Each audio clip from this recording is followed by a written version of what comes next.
Welcome back to From the Bench, everybody. As always, it's your host, Eric, and with me is my co-host, Trevor. What's going on, everybody?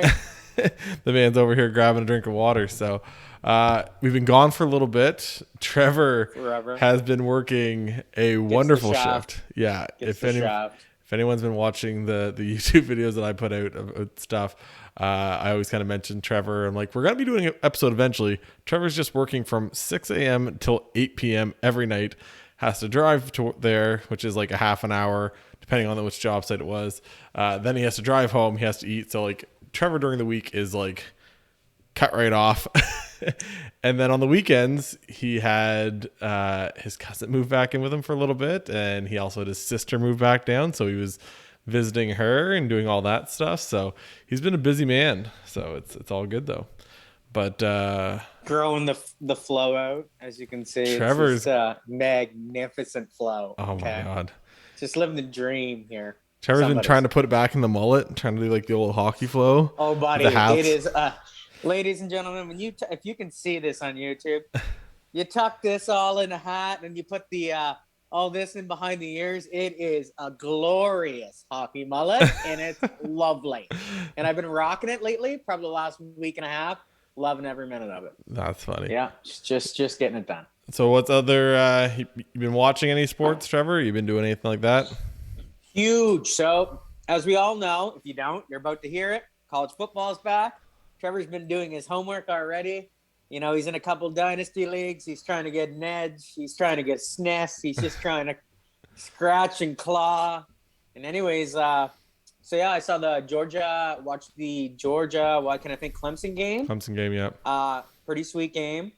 I enjoyed every minute of it. Was happy to see Clemson go down. Yep. And even though I do like that new quarterback, that DJ, I'm not even going to try to say his last name. I can't remember what the last name is. It doesn't matter. I think he's got all kinds of talent, God-given talent, and I think he's got talent, period. Also, I watched today, so I taped it was the Bama game versus Florida. Miami. Or Miami, yeah, sorry. Yep, the U. Yep. And so that was kind of disappointing, but I watched the whole game through because I just wanted to see what Bama had for weapons. If they put some other guys in, which they did, you know how when they get up, they kind of rotate some other younger guys in to give them a taste. So that was kind of neat. I got to see, I think all four of their backs touched the ball in that game. I'm positive. Also, there's some playmakers on Miami, and unfortunately, I think it's something King is their quarterback. I don't know if it's Dwight. No, it's. It doesn't matter. I know his last name's King, and he's been there for a little bit. They would have had a better chance if he could stand up in the pocket, like what Bama's like. No. But anyways, there's a couple defensive players on Bama I really like, an edge rusher and a linebacker. But it was just, you know what I mean? I just watching it to see who's got what and who do they got for talent, new talents, and seeing what's out there. But anyways, like I said, pretty sweet. Well, we've been stuck with not that we're stuck with it, but all we really had to watch lately is like baseball, which I like baseball. Trevor likes baseball. We like it. I find it's just I don't know if it's just been weird, and like I follow along pretty regularly. Obviously, Vladdy's doing great. You got Bichette. You got all these guys. You got Robbie Wraith. Was it 3 straight games or 4 straight games with like 10 plus strikeouts and an outing? Like the Blue Jays are making some noise for sure, but it's just like it's kind of felt like a weird season. I don't know why for baseball. It is. Like it's just I don't know why. It still doesn't even feel normal. They're finally playing back in Toronto, which is fucking nice. I can't wait for the Raptors to start up. And this weekend coming, or this Thursday, we're gonna have NFL ball, which kicks us off, Eric, until what you want to talk about and what we're gonna get into. So I'll hand it back over to Eric. So here we go, baby. It's an all NFL episode. We're not doing. We could have talked about the Kotkaniemi deal with the whole Montreal thing, them calling Carolina's bluff and getting a first and a third out of them, all that stuff, right? No, this is the preview episode to the NFL season. There's lots of great things going on. Obviously, my team has a lot to be excited for. Trevor's team has a lot to be excited for. New era. And it's a new era here. So, Trevor. Actually, but for both teams, technically, if you think about it, because new coaching staff. A new coaching staff for you guys. So technically, it's a new era for you. and in a fucking defense that's going to be a lot different than Gus Bradley's now. You're right. I'm happy for that. I like Gus Bradley. I know I shit on him a lot on this podcast, but I'm just saying. Yeah. So Trevor, we'll go through you first. We'll talk about Trevor's New England Patriots first. And they got a new signal caller, and that is one Mr. Mac Jones. It's starting already. Yeah. Mac and cheese. I changed one of my fantasy teams to Mac and cheese. Old Cammy boy gave him that nickname, and Cammy ain't around anymore. No. Come on. So Cam Newton. I thought that was a little surprising for me, but to be honest, I just read literally an article. It was I'm positive it was today or yesterday, either or, but I want to say today, that at one point in training camp, Mac Jones was teaching him I seen that. the offense. Yeah. So I thought that was kind of interesting. Not a knock on Cam. Like honestly, we all learn differently and all that shit. And I'm a huge example of that myself. But anyways, like I still was not opposed to having him play a couple of weeks, if not more. Like Eric knows this because he knows what I'm like. But you know, like at the end of the day, to be honest, if you look at his numbers, and it's only preseason, and you don't see the deck of cards in preseason, but no. The full hand. But so he's going to be surprised here in week 1 when they get, I believe, Miami, because Miami's got a sick D. They do. And but anyways, but it's this completion ratio, right? Like he just gets the ball out, he makes the right decision more than he doesn't. And unfortunately, Cam, his numbers weren't as good. They weren't bad. They were pretty good, but no, for Cam standards, they're actually pretty good. That's really good. They were really good for Cam standards. Yeah, and that's not like obviously we know that's not a knock. Cam Newton has like multiple rookie records, right? They do. He has exactly. That first game he came out, they said, "Can he throw?" And a lot of God-given talent, right? Oh, period. Yeah, athleticism and obviously last year he came back from a big injury. I thought his last year with Carolina, he looked terrible, and it wasn't even on him. It was more of he was a lot better last year, more of himself. But like his last year with Carolina, he just couldn't throw. Like he was in pain every time he threw. And we talked about it, I think, on the podcast when last year when we first started this whole thing was where does Cam Newton end up and everything else. And it's I think really that 1 week with him being kind of sidelined, where he wasn't allowed around the practice facility, that was enough. They kind of said, look, Mac Jones got all the first team reps. He played against, really where you kind of can get more of an idea because the preseason games, they are what they are, right? It's more live snaps. It's the pressure. It's everything else, right? It's seeing how they handle everything, seeing how they handle the huddle. But a lot of those, training camp team versus team, practices, those are, when he's playing against, the Giants, who the Giants are going to have a really good defense. We'll get into that later on. But the Giants, who have a really good defense, Mac Jones was out there carving them. Now that's obviously in these, preseason, these preseason drills and these, like I said, these practice drills, when the teams kind of play in practice against each other in the week before the actual game. But, and we did that he was doing all that. And also you get to kind of see, if you're Bill Belichick, you get to kind of see how Mac Jones handles that huddle, handles all of this stuff that, he has to deal with, right? When it comes to being a starter, how does he react, handle the locker room when it's just him? There's no Cam Newton. How does he handle, off the field stuff, with his teammates and everything else, right? His preparation. And I think they got to see it. I think I would have kept Cam. I don't know why you would have too. That's kind of how I felt too. But I don't even think they have another quarterback on their roster right now. We have Brian Hoyer. No, he's on the practice squad, but they'll have to make a change. Like obviously they're going to play this weekend, Sunday. But anyways, whatever. And because the other quarterback they have is on the PUP list still. So he hasn't even, we haven't even seen him in training camp or anything this year, really. So. Oh. Anyways. So, but how do you feel about the Patriots, like going into the season now with, who your QB1 is? Obviously, like I said, Trevor, everybody, if you don't know, would rather every rookie quarterback sit for the first couple weeks, the first year, just to kind of sit and learn. And I think a lot of times it works well. It's never a bad thing, people, I think, honestly. I think it's an advantage. They just have a better chance of, like I said before, like when I opened this up, like, people all learn at a different rate. Some people fit systems right away or clue in right away, and some don't. It took Brett Favre a couple of years to understand some of the coverages. So, we're all different. We all learn differently, and it depends who drafts you, if it's a good fit or not, just the whole scenario. But I'm kind of excited because like I said, the numbers are pretty good. I know it's only preseason and it's a small sample size, but he seems to know the offense pretty well. Not great. Like I think in a couple of years it'll be great, or could be great. Mm-hmm. But I do like the I know we can run. Our offensive line's really good. We brought Trent Brown back, which I'm a huge fan of from the Raiders. Yep. He's playing a right tackle, so I'm really excited with our line. I love our running backs, like our stable of young running backs led by Harris. I'm really super excited. So I just think we have a really good chance to be great. If you can run the ball, Eric, you can go play action. We can take deep shots, which we weren't able to do last year. No. I think we're a little deeper at receiver. Not great, but I think we've got playmakers there, or guys that can make something happen.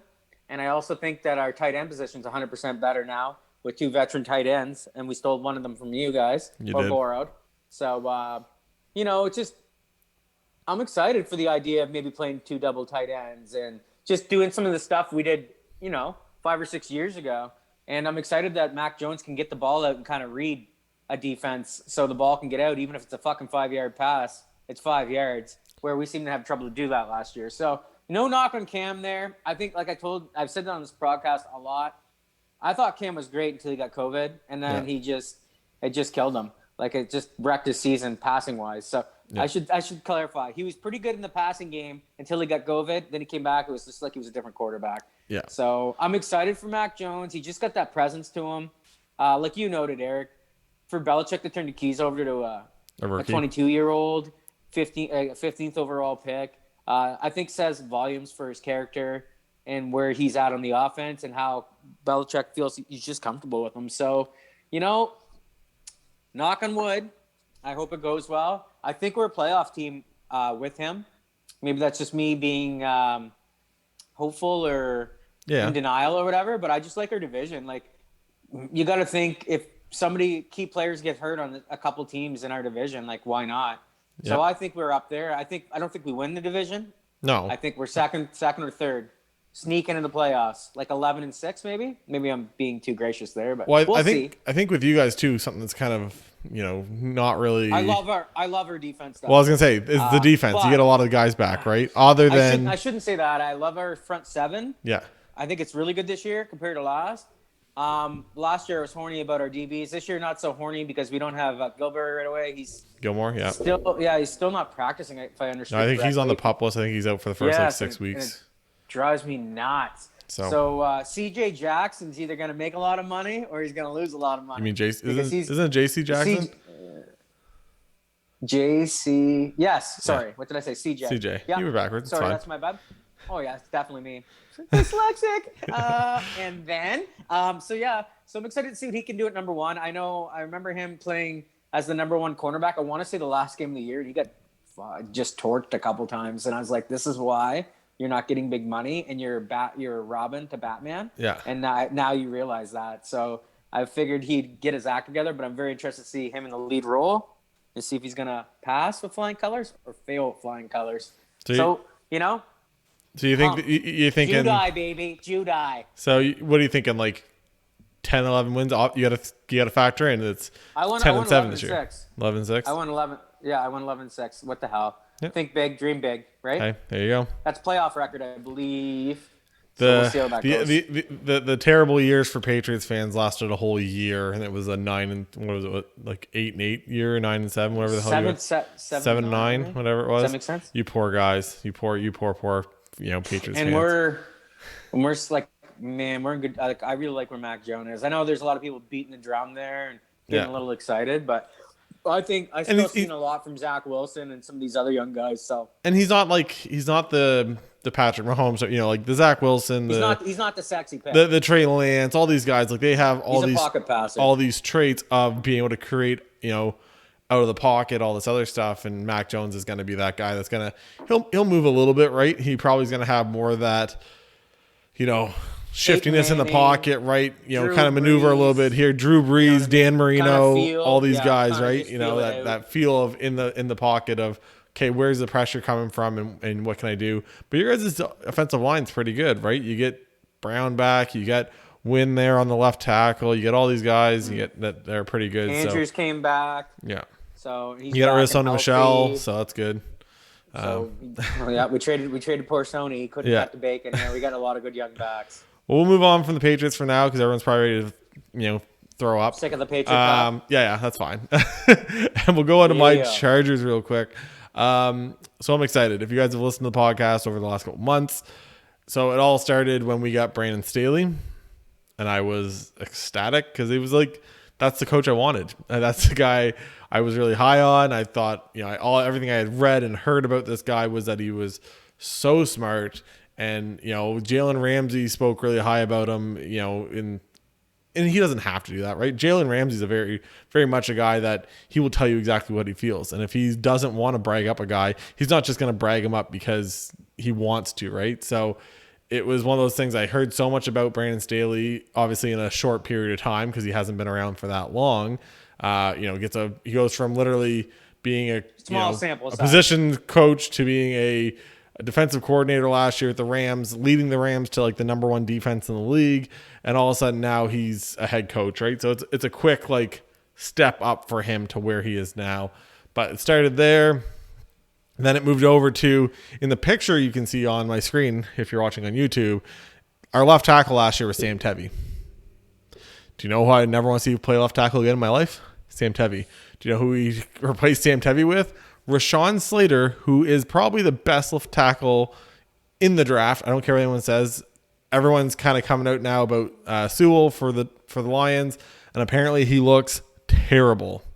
Absolutely terrible over there with the Lions, and he can't adjust, and he's running around kind of like I said in our draft prospect analysis. You can go back and look at that too, by the way. It's in there if you want to look, but it's one of those things. I was really high on Rashawn Slater. I really liked him. He somehow falls to the Chargers.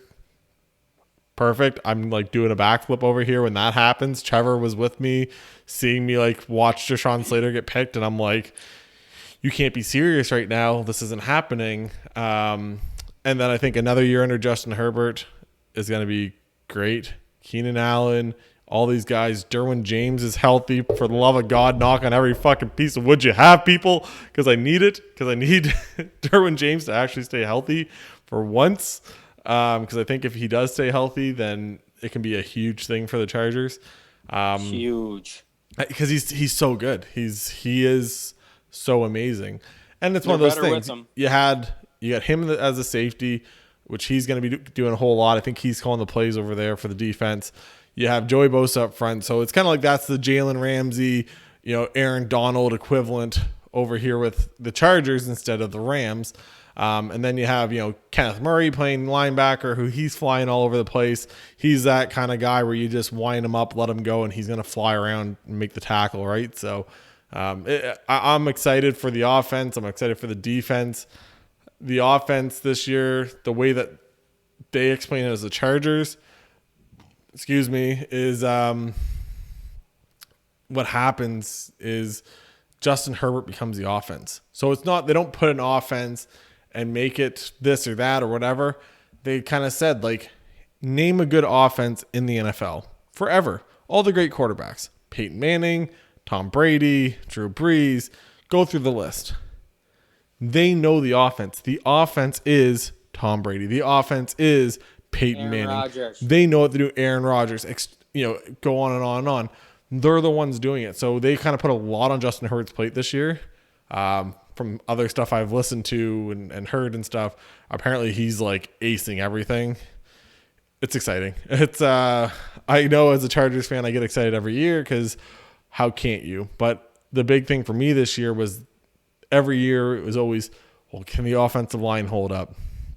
Well, this year they dumped a ton of money into the offensive line with Corey Linsley and Slater and all these guys. And then it's, okay, well, what about the defense? Well, as long as they can stay healthy, once again, knock on some wood here, they're looking really good. Plus, you have a defensive-minded coach who's awesome. You have Joe Lombardi, who comes from the Saints. You have all these other guys. It's an exciting time for a Chargers fan. I think they make the playoffs also. I think they're right there, and everyone's going to say I'm stupid. I think they're right there with the Chiefs. We're there every year with them in every game we play against them. it's, tell me who we're worried about else in that conference, right? Obviously you're going to have Cleveland's going to be good. Baltimore's going to be good. Just those are the teams that are always good. I think the AFC South just lost another running back. So yeah, I think the AFC South is not that great of a division. The AFC East, the Bills will be good, and I don't have any doubt that you guys will be a decent team. But do I think Miami should be good too? Do I think the Patriots are going to be a world beater? No, right? I think they're going to be a good team. I think they're going to be a good defense. People don't realize that. Like, yes, everyone wants to brag about Brady all the time. I think I've seen the other day, like, Brady played out of all Brady's seasons with Bill Belichick. There was only, I think, twice that the Patriots didn't have a top 10 defense also. Like, twice. You know what I mean? One year was when they went to the Super Bowl and lost. Exactly, right? So, I don't know. I'm excited as the Chargers, and we're going to go on from there. Our super early... Give me a record prediction before you fuck off on that. I think we're gonna go. I think we could go 12-5. I really do. That's just split them with the Chiefs. Lose to 12-5, and we got a 11-6. Yeah, yes, sir. Hey, like I said, I just think we're gonna lose to the Chiefs once. I don't think we'll lose both times to the Chiefs. I think we're right there with them. You think we'll split? Yeah, I think we'll split. Past that, the Raiders might get us once. They kind of always do. Maybe lose to the Browns. A bunch of the other teams, like the Steelers, I'll eat my words, but the Steelers I'm not super worried about. We're playing against the Broncos a couple times, the Texans. Like, there's nobody in there really that I'm like super worried about. The Giants, the Bengals, the Vikings can be decent, right? So, there's some good teams that we're playing for sure, but it is what it is. So I think we're going to probably end up with that. Now, it's also our super early. Who's going to be hoisting the Lombardi? Ooh. At the end of the year. Sweet. I like it. Who do you think? All right. So we picked two teams, one from each, and then predicting which one's going to win? Yeah. Sweet. All right. So going there, I think with a much improved offensive line, which breaks my heart to say that, much improved offensive line, and I mean huge, and a healthy-looking team coming out of preseason. Yep. I think Mahomes and the boys could be there for third year in a row. Now, who are they going to beat? Ooh, it could be Buffalo, boy. Or it could be a surprise team. So we'll see. I think Buffalo's either going to be better than last year or they take a slight step back. Yeah. Now, by that, I mean I think they win a playoff game, but maybe they just don't beat Kansas City again because you need to be able to run. So we'll see how that goes. Yep. But it's early. But I'll say KC getting to the big show, the big game. And then from the NFC, this is kind of the head scratcher for Trevor here. This is the I don't know, because the NFC is just kind of like a house of cards. There's always about 2 or 3 teams that come out of nowhere and make the playoffs every freaking year that you don't see coming. But is this the year of the Green Bay Packers? Does Aaron Rodgers take them to the promised land? And again, they lose. They lose to Kansas City. I'm going to go with that. That'll be my prediction. I'm going to say Green Bay. Green Bay beats, I'm not even going to say Tampa Bay, but I'm going to say Green Bay. Yeah, give me Green Bay. Yep. I like it. I think Kansas City, unless they get Kansas City to win over Green Bay. I think Kansas City probably, if their offensive line can stay healthy. The problem with a lot of these teams is they load up and they don't have any depth, right? And that's the way it works. When you're paying the quarterback big money, you're paying the receiver and the tight end, and you're paying this guy and that guy. They got a bunch of guys, though. You have Frank Clark, who's kind of useless. From us. Yeah, exactly. They got Long. I can't remember who else they drafted. Didn't they draft somebody? They drafted Creed Humphreys out of for the center, and so they got a lot of guys out of the NFC. And I think there's obviously other teams. I think the Browns could be a really there's a lot of teams that could be right there, sneaky, and that's just kind of weird. But I think the Browns could be there. I like the Bills, but I just don't know if they have Don't know if they have the defense. I like Josh Allen. I think they'll be good. I think Stephon Diggs is good. I just don't know. I like the Browns as more of a completely rounded team with, Garrett and Ward and all these other guys over there on defense. And then obviously you have the running game. You don't like that defensive end they took in the 2 defensive ends they took in the draft? Come on, Haas. I don't mind them. From the U. I don't mind them. You don't even like the guy from the U, do you? No, you don't. No, I don't. I didn't like him. Yeah, I knew it. I fucking knew it. Out of the NFC, so I think there's 3 possibilities on the NFC side. I do not see the Tampa Bay Buccaneers being that. And I don't. Now, people, stop punching your phone or your dash or your screen because I said I don't think the Tampa Bay Buccaneers are that great. I think Tampa Bay got extremely lucky last year in the playoffs. You play Washington, who had Taylor Heineke was the quarterback. Tell me if you remembered who Taylor Heineke is, because you probably don't, right? They had a good defense, but chances are that wasn't who you're going to lose to because that offense wasn't that great. They could have lost to Aaron Rodgers if it wasn't for. They got Fitzmagic this year. Boy. Yeah, there you go. But you play him first week. I'll be surprised if Washington doesn't make the playoffs. You got Aaron Rodgers, who they could have. Everyone wants to talk about how great Tom is. Tom Brady threw 3 interceptions in that game against Green Bay. 3. That's a lot, by the way. If you throw 3 interceptions in a game, you should lose. So, his defense obviously bailed him out. He had the big, touchdown pass before half, which is just like a brain fart. I don't know what the heck that. It's why they call it a team game, Eric. Yeah, that was horrible by that corner. Oh, it's terrible. You can't let them get behind you. That's your only job at that point in the game right there. Yeah. That's the only thing you can't do. And then on the other end of it, then you have, Green Bay not going for it on 4th. Now, I will say Aaron Rodgers had a wide open Devontae Adams and missed him. And that first down play of that drive in the red zone. So it happens, but you got to go for it. I don't know what Matt LaFleur was thinking. That's kind of one of those things. His defense is playing good, and he liked their chances. Yeah, but you're that close. You got to get a touchdown. You're probably not going to be that close to get a touchdown again. But I'm just saying. I'd rather take my chances of. I'd take a chances of getting a touchdown there, and then I can make a 50-yard field goal to kind of balance that out, rather than having to go down all the way. You need to score. You need to score. If you're that close, don't kick it. So, anyways, and I've said this before, if the New Orleans Saints start Jameis Winston in that game, which we will get into later on, by the way, they probably win that game. Drew Brees was terrible. Drew Brees did not have an arm. Drew Brees probably shouldn't have been playing. But Sean Payton, obviously, he's got a big heart. It's why Taysom Hill played last year, because he's dinged up. He's gonna go with them. But just Drew Brees just doesn't have an arm anymore. That's just the way it is. And he's getting tired, like what happened to Peyton. Yeah. And that should have been a game they lost also. But Jared Cook, who's now on the Chargers, fumbles the ball. They get it back. Done. It's just like there's so many things went right. And obviously things have to go right for you to win a Super Bowl, right? Got to stay healthy. Got to have luck on your side. Got to have some calls. Yeah. All the above. All that. But then you also have, and I'm going to just rant for another second. Literally, everyone says, well, their defense was so great. Tampa Bay's defense was so great, which I love Levante David.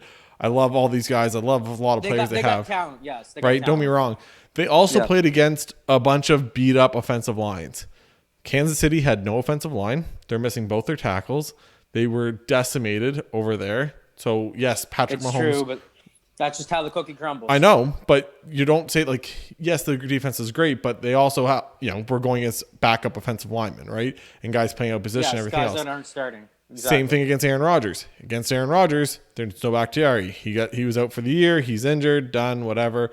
I think there's somebody else on that offensive line that was injured for that game. So you're playing against their backup guys, right? So it's a whole lot of stuff that I think that they caught lightning in a bottle. They capitalize on the teams they were playing, and I think that's why they kind of got away with it. To get away from that, I think the 3 teams in the NFC could be either the Green Bay Packers, which I really like. I also really like the LA Rams because I think Matthew Stafford's going to be really good. You know how I feel about the Rams and Sean McVay. I always watch every game. I know. It's sad, really. So they're so good. Couple years. Yeah. And then I really think the Saints could be one of those teams. They could be a sneaky team. I'm going to go with the Rams. Matthew Stafford.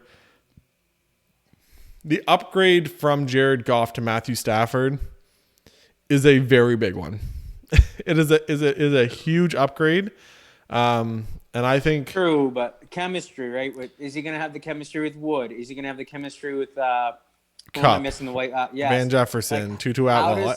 How does Sony fit up into this? Is he going to hold the fort down or somewhat? Well, I'm sure he'll give them something compared to the young rookies. But how long does it take Henderson to get back? Yeah. These are just all questions. And can they stay healthy? Because that's a team I find on their defense, like you were just talking about, not a lot of depth. Yeah.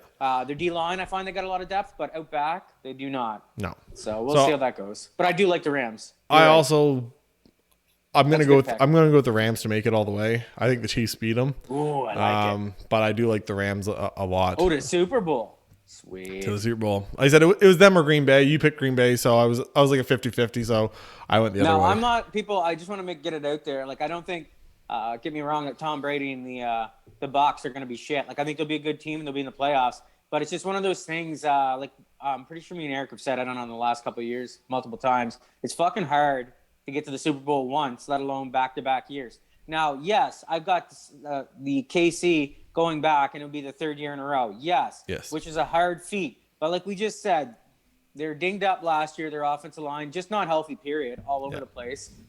They lost that Super Bowl, big whoop. That's how it works. Yep. But I'm just going to go. Like, I just like what they did with their offensive line. They really put an emphasis in there, and I think they got more depth. Now, in saying that, if you lose 4 guys on the offensive line again, it's pretty fucking hard to win a Super Bowl. So we'll see how that's going to go work out. But I'm sure with any luck at all, they'll at least have 3 guys there. So. And that was the big thing about, the Bucs. They had everyone on their offensive line playing. Nobody got hurt. Winfield Jr. missed 1 playoff game, but every other game, their entire defense, for the most part, all their stars were healthy. All their receiving options, Godwin was a little nicked up, but for the most part, all their receiving options were healthy. Tight end, running backs, they had, all these running backs going. Like, it just, they were very, very lucky. They were all in the TB12 thing. Last one. Who is going to be the Pepsi Rookie of the Year?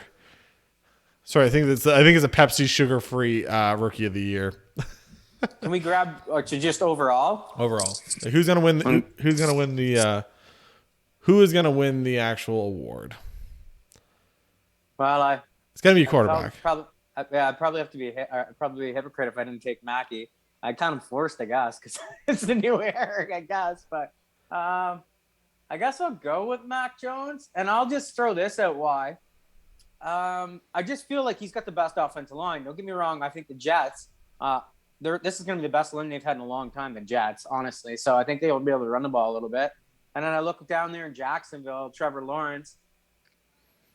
They're not as bad as I thought they'd be, but I just feel like they've got a lot of Band-Aids there, and they need a little more depth and just more talent, which is going to come here in the next draft, I'd say, probably next 2. Did you know Mac Jones is actually the favorite to win Rookie of the Year now? Nope. And then who's the other quarter? Oh, Justin Fields. I've liked what he's looked like, but again, he's just not going to get on the field. Well, I just find like the Bears got holes, and he's not going to start on day 1, but he's not going to be. I think he'll be starting sooner than later because he's got the capability of getting away. By that I mean using his legs, whereas Andy Dalton, no. And Andy Dalton, I thought would play decent last year for the Cowboys, and he sorely disappointed me. So, whatever. Yeah. No, it's one of those things. I think that offensive line right now for the Chicago Bears is terrible. So I don't even mind them. Like Trevor's mentioned, like we don't mind quarterback sitting for a little bit to kind of not have to go into that first game or not play right away. Kind of sit back, and Andy Dalton's a veteran, right? So Justin Fields can sit back, see what it takes. See. Like I was listening to, and now this guy has been labeled a perennial draft bust, but there was a thing with Josh Rosen.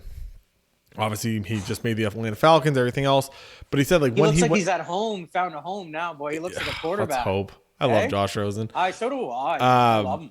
But he was kind of saying like his first year in Arizona, which nobody's ever got a worse scenario than Josh Rosen did for his 2 that things. Was horrible. Oh my God, he goes in for the Arizona Cardinals. They're terrible. I always reference back to. I remember watching a game that they were playing. 10th overall there. 10th overall, yeah. Positive, yeah. And the center couldn't snap the ball to him. literally, it was over his head. It was in his feet. It was to the right. It was to the left. It was all over the place. He's a rookie quarterback. And it's the NFL. And they're fast as hell. And just the offensive line, Trevor. Watch the mic. You keep on scratching the mic. Uh-oh. It's all good. My bad. I'm a rebel. You're like this. You're like rubbing on everything. Oh, yeah. That sounds like me 110%. Anyways, so he's got all this stuff with Josh Rosen and all these bad offensive linemen. And he was so bad. And he just was, right? He got the happy feet. He was in college at UCLA. He was kind of good there and everything else, could handle the pocket. And then he said, he was tough in UCLA too. Like he'd stand in there and get creamed. Yeah. And then he gets traded over to the Dolphins. And then, he goes from a terrible team in Arizona to now a terrible team that is tanking for Tua from the second he gets there. And they trade away everybody. They're trading away Fitzpatrick. They're trading away this guy and that guy. They're just trading everybody away. They trade away Tunsil, everybody. And, to get Tua. And so he has all this, and he said, obviously he's starting, then he gets benched and Fitzpatrick goes in. And he said the nice thing about Fitzpatrick is he learned how to become a pro. He said he had to sit behind him and learn from a guy that's been to all these different places and learn from a guy that knows what he's doing and how to prepare for every game and played a shitload and knows what he's doing. Right. So he can kind of just take all that from him and say, okay, this is what I have to do to, become an NFL, starting, quarterback. Then obviously he goes from there. He goes to Tampa Bay. Then he goes to San Francisco. You're not going to play Tampa Bay. You got Blaine Gabbert there as a backup. You got Tom Brady there. So that's not really going to help you. You got to sit back behind Tom and them, I guess, on the practice squad and kind of see what's going on. Then he goes to the 49ers. That's kind of a crap shoot. They draft Trey Lance. That's all. Showed up like 2 years too late. You know what I mean? Exactly, right? So that was at the end of the season.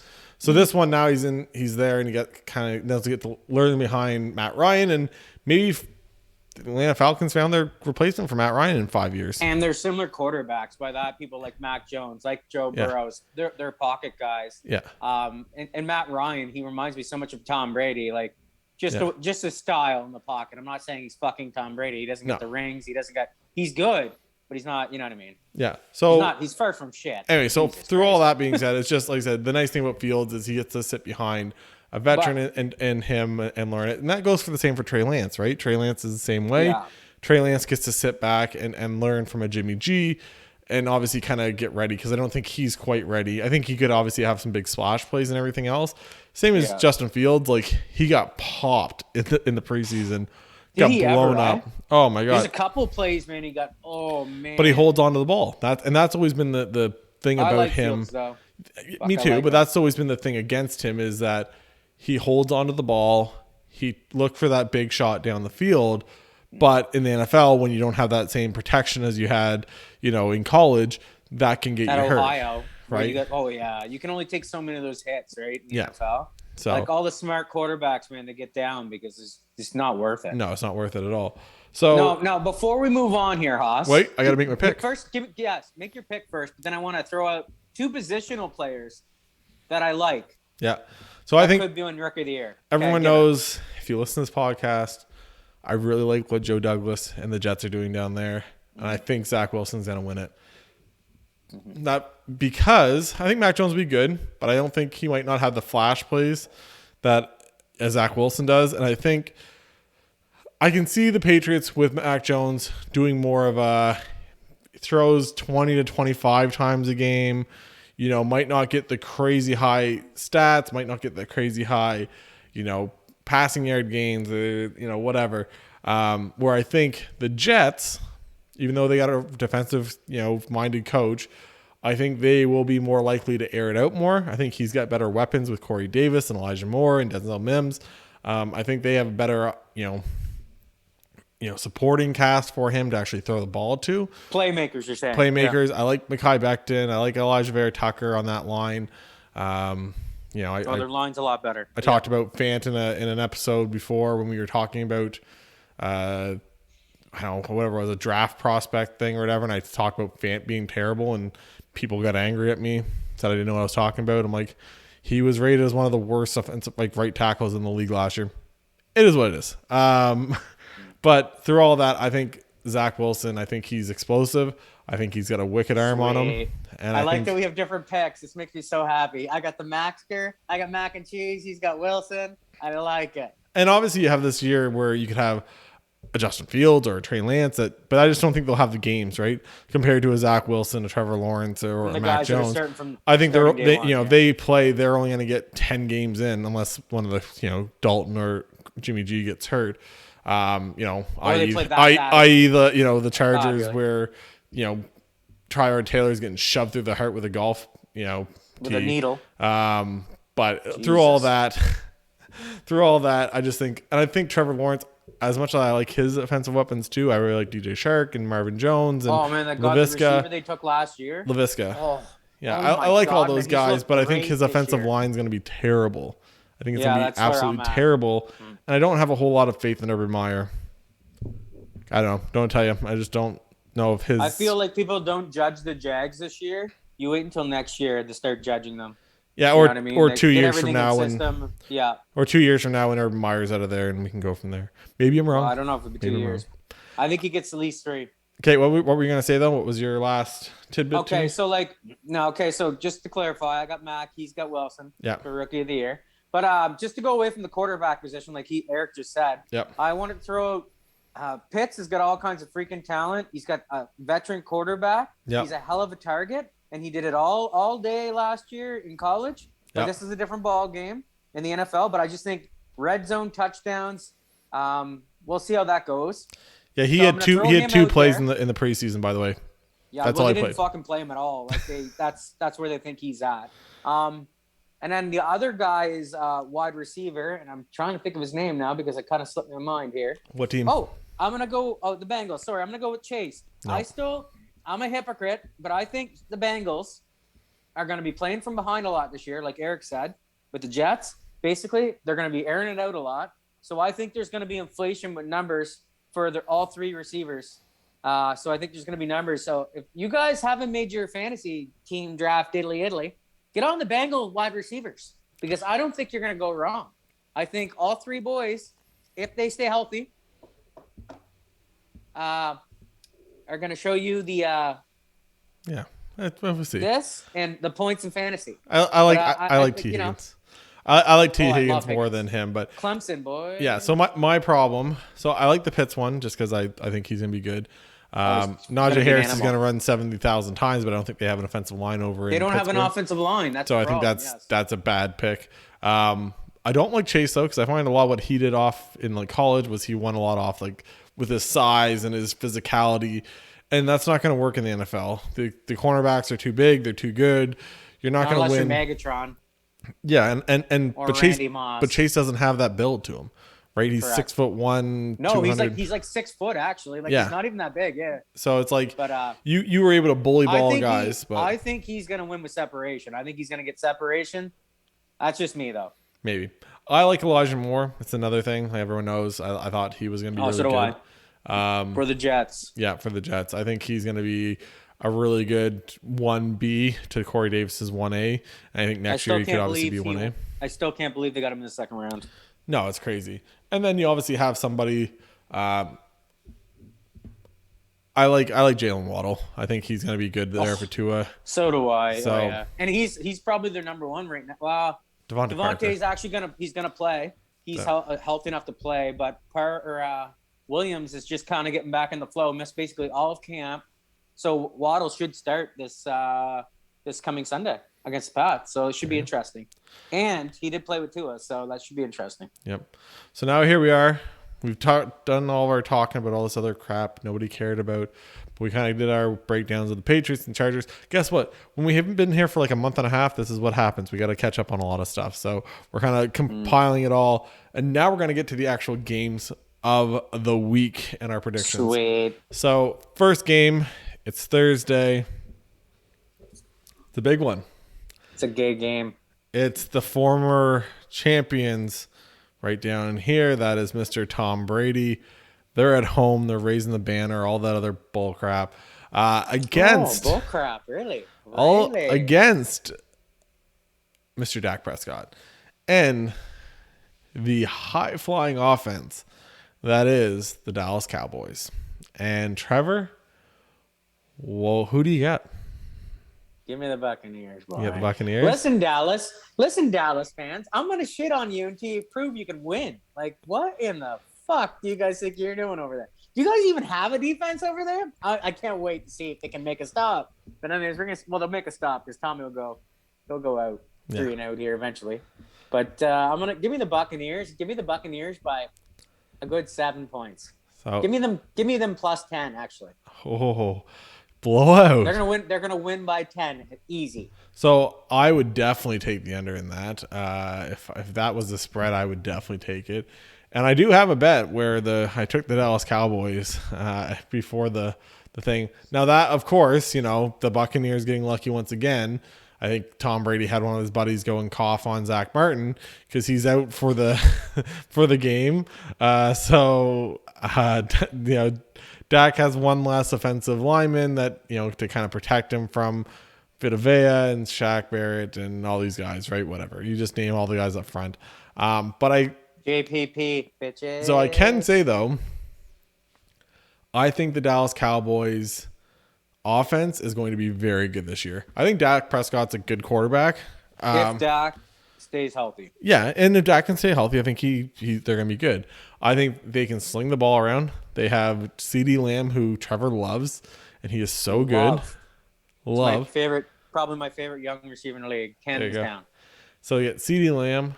You got Murray Cooper, who's another really good receiver. They're going to put up all kinds of points there. What's the other guy's name? Michael Gallup. Pretty good. Gallup. Yeah, he's really come a long ways. Yeah, so he'll be okay. But like I said, those other two. But I think he's just going to air it out, get it to as many people as possible. Zeke will probably do a little bit of stuff, right? Zeke's back down to like his college playing weight because he kind of chunked up for the first couple of years, and I think he's going to try to be a little more spry, a little more shifty, a little quicker off the edge and everything else. So we'll have to see what he gets. And I think, and maybe this is just me, drinking the Kool-Aid because I've, watched a couple of guys that are Cowboy fans, but you got guys like, I wasn't a big fan of Parsons when he came out, but you have Parsons over there. You got Jalen Smith, you get, Van Der Esch. You got all these guys on the defensive line that can kind of do a little bit of stuff. Their corners are a little bit better, right? They drafted a couple of guys. Well, Diggs' second year in, he was pretty good last year in his rookie year. So you get a couple guys, right? So I think there'll be enough if they can play good.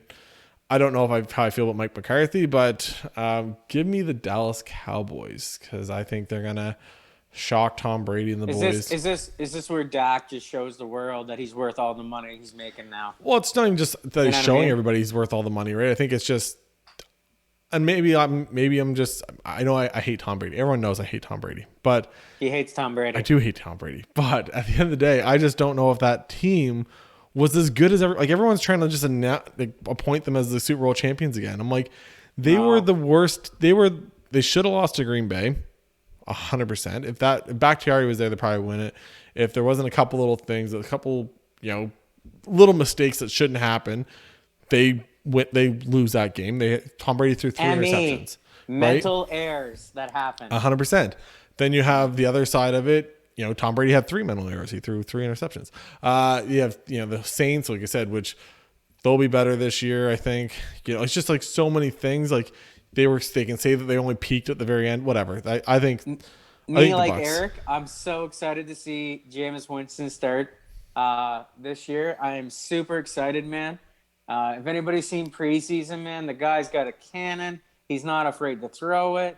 And that can be really good or really bad with Jameis Winston, but I'm excited to see what he can do with Sean Payton, man. There you go. Super excited. So we'll move on. I've trashed on Tommy enough already today. So next game. It is the Lions versus the 49ers. And Trevor, just so you know, for all these things, I'm putting up graphics underneath me here. I'm doing like a kind of a player from each team that I'm kind of like want to spotlight at the same time. So we have Nick Bosa underneath you because you're the visiting team. And then Jared Goff underneath me because do you know how hard it is to find a good player on that Detroit Lions team? It's pretty hard. Pretty much Goff. No, I'll get a shout out to a Georgia Bulldog. DeAndre Swift. I just drafted him. Yep. And then I also want to say, who's the tight end they have? TJ? Is it Hawkinson. TJ? Yeah, man. I like him too. I just like that they throw the ball to him. Yeah. You know what I mean? And he catches it most of the time. So, So anyways, a shout out to him. So who do you got there? I think this is easy. This is San Fran. Definitely gonna go with the Niners. I like the Niners, so I'm gonna go with the Niners. Jimmy G, the Niners. And I understand they might lose a kneecap or two because that's what Dan Campbell said in his press conference was, if we get knocked down, we're gonna bite off a kneecap, and then if we get knocked down, we're gonna bite off their other kneecap. It's like, well, you're gonna be biting off a lot of ankles at the end of it because you're probably on the ground. I can't wait for him to get fired. I can't wait. I hate to say that. He's out there making all these guys do like up downs and stuff like that, like running the guys like it's high school ball. It's like these guys are professionals. They make millions of dollars. They don't want to do up downs and run till they puke. That's not how this works, by the way, Dan Campbell. But not anymore.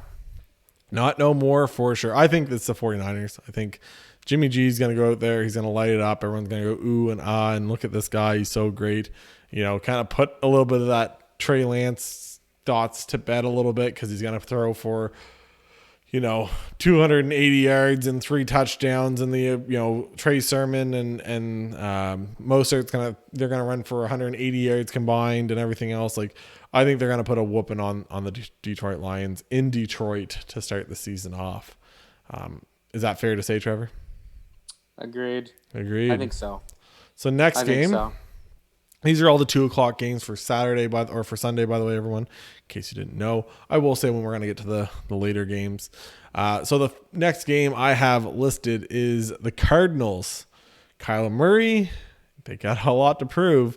They are going to Tennessee to face the Titans, who, last time they were out, they actually got beat in the playoffs by the Ravens. So, and I think the Titans get this. I don't know. The Kyler Murray hype, like they weren't that great last year. They, obviously had that big play to Hopkins and that made everyone go ooh and ah and whatever. They beat the Bills. That is like and obviously you need luck in a lot of stuff, right? But like that's a very lucky play to kind of win it all for you to get a Hail Mary.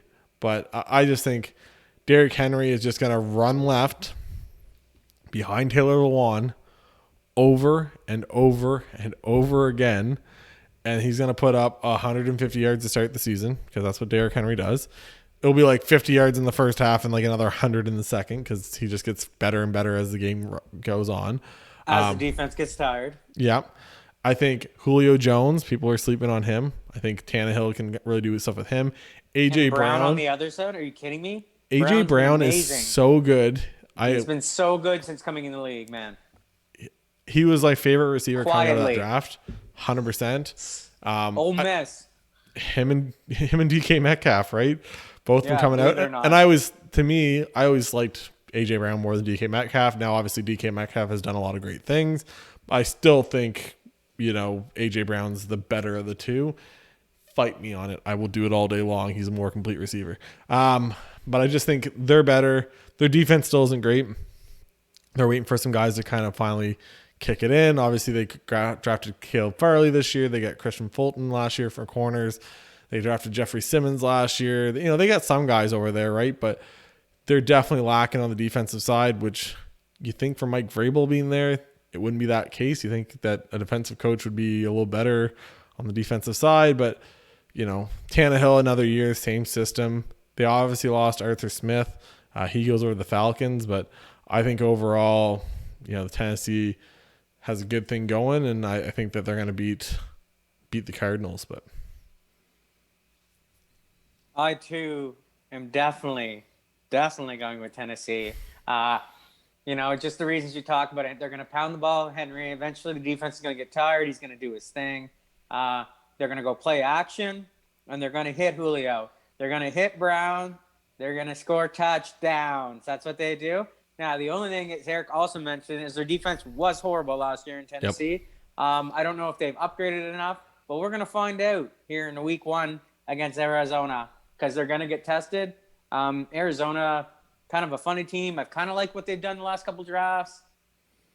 defensively, but they still aren't great defensively, and they still aren't great offensively. So they got to get some things figured out. So we'll see how that works. And they can't keep bringing in these old receivers, but whatever. They got AJ Green. They'll dip, try their hand there. And Hopkins, poor Hopkins, he's getting another year older. So you got Hopkins, you got Christian Kirk, you got Andy Isabella, you got a couple guys there. Like I said, AJ Green, I don't really understand the signing. You're just bringing in a big name. Like, I don't know if Cliff Kingsbury's just like, hey, look, hoping a change of scenery will give him something. Yeah, and I think Kyler Murray has a lot to prove, right? He was the first overall pick 2 years ago. Everyone expected him to take that step last year, and was he a little bit hurt? Probably, right? You're gonna take some hits. Obviously, he's like a lot like Russ, where he doesn't take a whole lot of damage when he's running out there because he is so shifty and he is so quick and everything else, right? He doesn't take a whole lot of damage, but all it takes is for you to plant the wrong way one time, and all of a sudden, I don't know. I just found he looked a little less elusive at the end of the year. They also stopped kind of trying to do a lot of the quarterback run stuff because I think they were worried that he was going to get hurt. Because that's what happens when you have a running quarterback constantly when you're 5'8" and 170 pounds. So it is what it is. Sure. Next game. This is two teams, and they're both birds. And we were talking about one of them earlier with Kyle Pitts and the Atlanta Falcons that's led by Matty Ice. They are going against the Eagles and Jalen Hurts. This is a very interesting game. Very interesting game. And every part of me wants to say the Falcons, okay? But some part of me wants to go with that old but new now founded chemistry between Hurts, yes, and Devontae Smith, boy. So give me the birds. Now that I mean the Eagles, boy. I like gambling. Oh, Atlanta. And I know you're gonna take the Falcons. So I am. Yeah. So I think. See, I knew it. I think Arthur Smith. Obviously, they're both two first-year head coaches, right? You got Arthur Smith, and then you got I can't remember the guy's name. He's another Dan Campbell. Dan Campbell's like up here for it, press conferences. The Eagles' new head coach is right there with him for stupid shit that he says on the mic. At one point, he says he needs a little less thinky out there, a little bit more athletic, or a little bit more athletic-y or something like that. It was something really stupid. That's interesting. That is stupid. Agreed. Yeah. So everyone knows, if you've listened to this, I'm not a big Jalen Hurts guy. I didn't understand, I guess he's a project, right? But I never saw anything from him last year that made me think, that's an NFL quarterback that I want to build a franchise around. It's a guy that got to sit back and sit behind.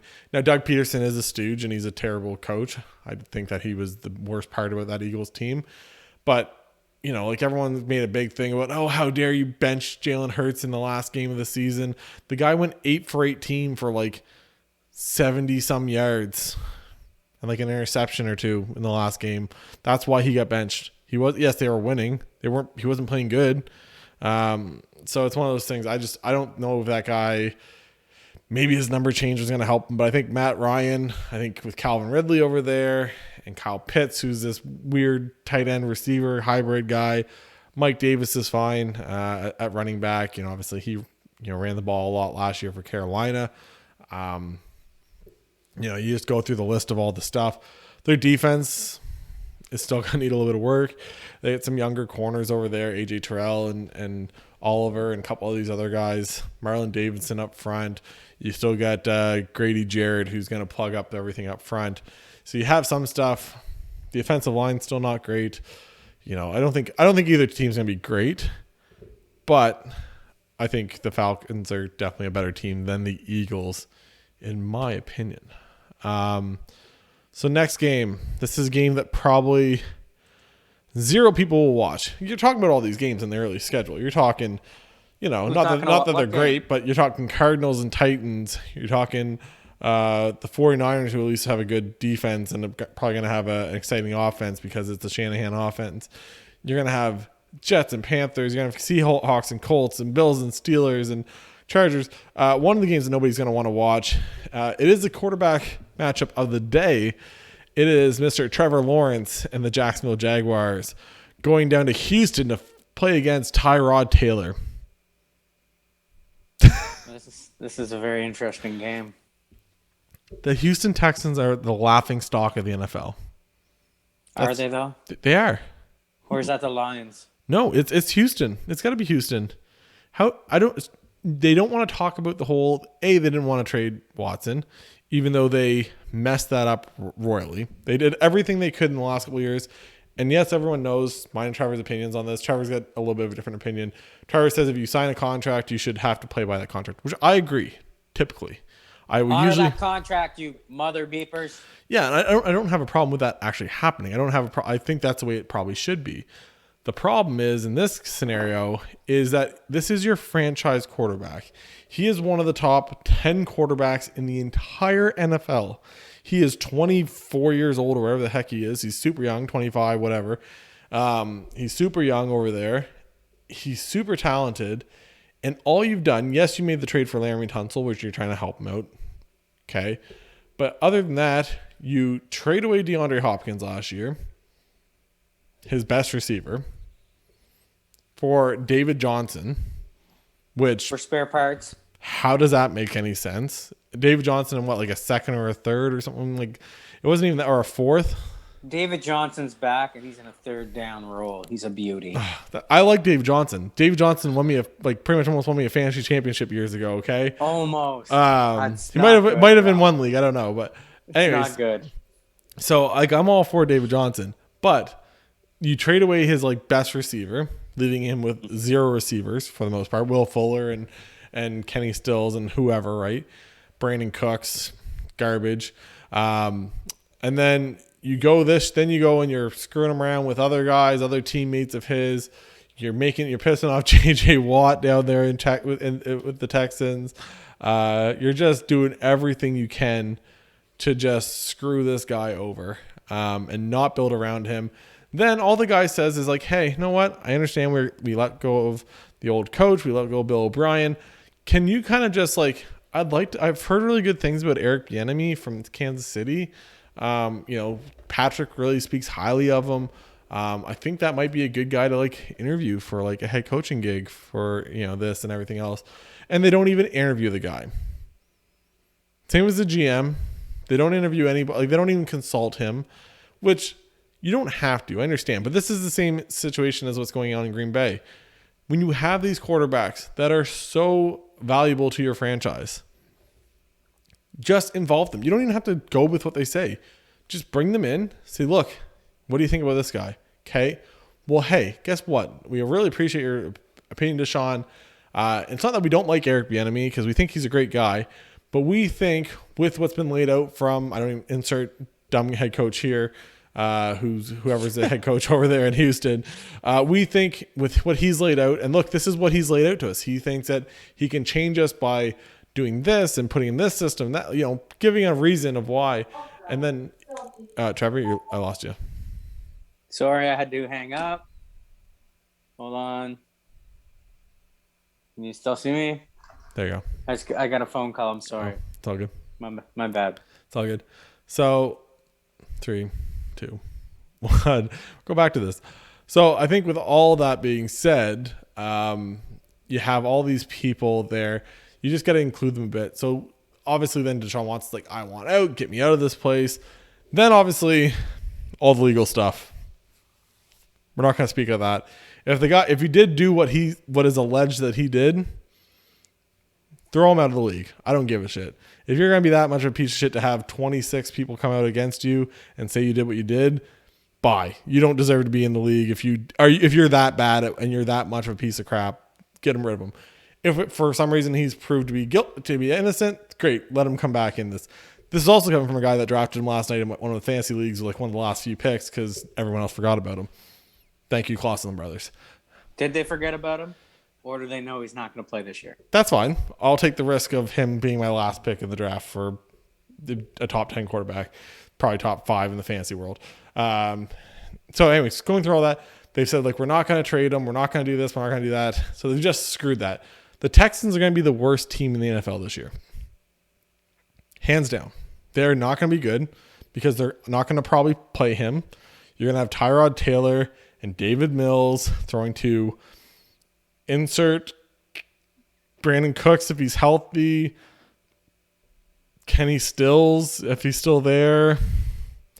Isaiah Coulter, I think he's a guy. Who's on that? David Johnson with Carlos so Hyde. Optimistic over there. Their defense, they have nobody left. Wendy, Merciless, I guess. Name one other good guy over there. I'll wait.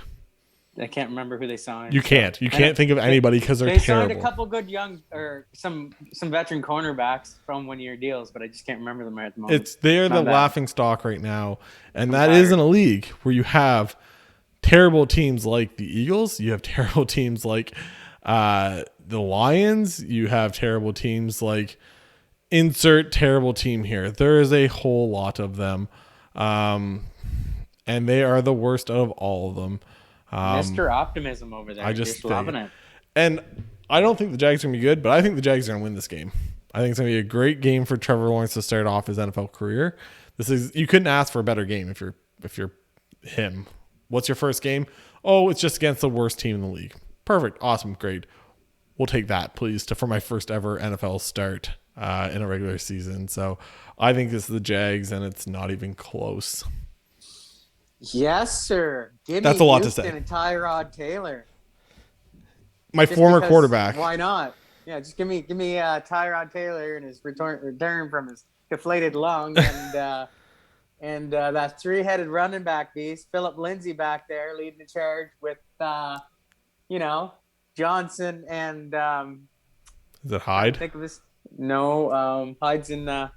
He's playing across the field. Actually, he's a Jag. That's right. Yeah, but anyways, it doesn't matter.